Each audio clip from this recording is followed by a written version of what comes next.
નર્મદા જિલ્લામાં statue of unity Ektanagar ખાતે આંતરરાષ્ટ્રીય પતંગ મહોત્સવ યોજવામાં આવ્યો હતો। એકતાનગર ખાતે યોજાયેલા આંતરરાષ્ટ્રીય પતંગ મહોત્સવમાં 13 દેશના 34 અને ભારતના 31 મળી કુલ 65 પતંગબાજોના નર્મદા ડેમના વ્યૂ પોઈન્ટ ખાતે અવનવા કરતબો જોવા મળ્યા। નર્મદા જિલ્લામાં એકતાનગર ખાતે આંતરરાષ્ટ્રીય પતંગ મહોત્સવ 2025નું આયોજન કરવામાં આવ્યું હતું।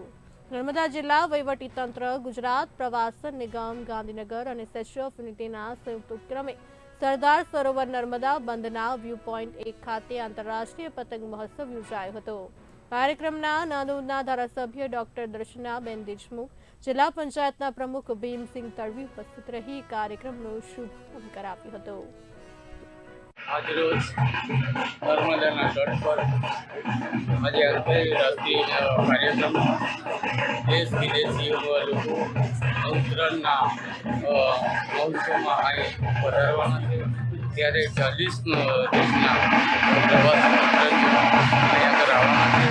ત્યારે મારી સાથે નાંદોદ વિસ્તારના ધારાસભ્ય ડૉક્ટર દર્શનાબેન, જિલ્લા પંચાયતના સભ્ય મમતાબેન તેમજ જિલ્લા પંચાયતના સભ્ય સજાબેન આજરોજ નર્મદાના તટ પર જ્યારે દેશ વિદેશી અહીંયા આગળ ઉત્તરાયણના મહોત્સવમાં પધારવાના છે, ત્યારે અહીંયા ગુજરાતના અહીંયા આગળ નરેન્દ્ર મોદી સાહેબ આ ગુજરાતમાં ઉત્તરાયણના તહેવારને મહત્વનો તહેવાર માને છે, ત્યારે અહીંના 40 પ્રવાસીઓ અહીંયા આગળ પધારવાના છે।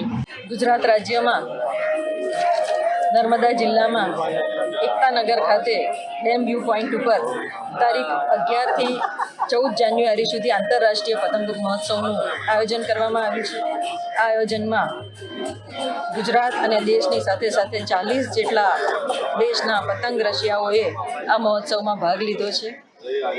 1989માંથી ગુજરાતમાં આંતરરાષ્ટ્રીય પતંગ મહોત્સવનું આયોજન થયું, જ્યારે સૂર્ય મકર રાશિમાં ઉત્તર દિશા તરફ પ્રયાણ કરે છે ત્યારે ઉત્તરાયણ કહેવાય છે, અને ગુજરાતમાં આ ઉત્તરાયણનો તહેવાર ખૂબ જ હર્ષ અને ઉલ્લાસથી મનાવવામાં આવે છે। એની સાથે ધાર્મિક સાંસ્કૃતિક એક મહત્ત્વ પણ જોડાયેલું છે। ઉત્તરાયણના દિવસે અનેક પતંગ રસિયાઓ પોતાની પતંગ આકાશમાં ચડાવે છે, ત્યારે કાયપો છે ના નારા સાથે આખું ગગન ભરાઈ જાય છે અને લોકો હર્ષોલ્લાસથી પતંગોત્સવ મનાવે છે। પણ પતંગોત્સવની આ ઇતિહાસ ખૂબ જૂનો છે। રાજા મહારાજાઓના સમયથી પતંગો ઉડાવવાનું ચાલ્યું આવ્યું છે, અને આજે ગુજરાત નહીં પરંતુ દેશભરમાં, વિશ્વભરમાં પણ પતંગોત્સવ કરવામાં આવે છે।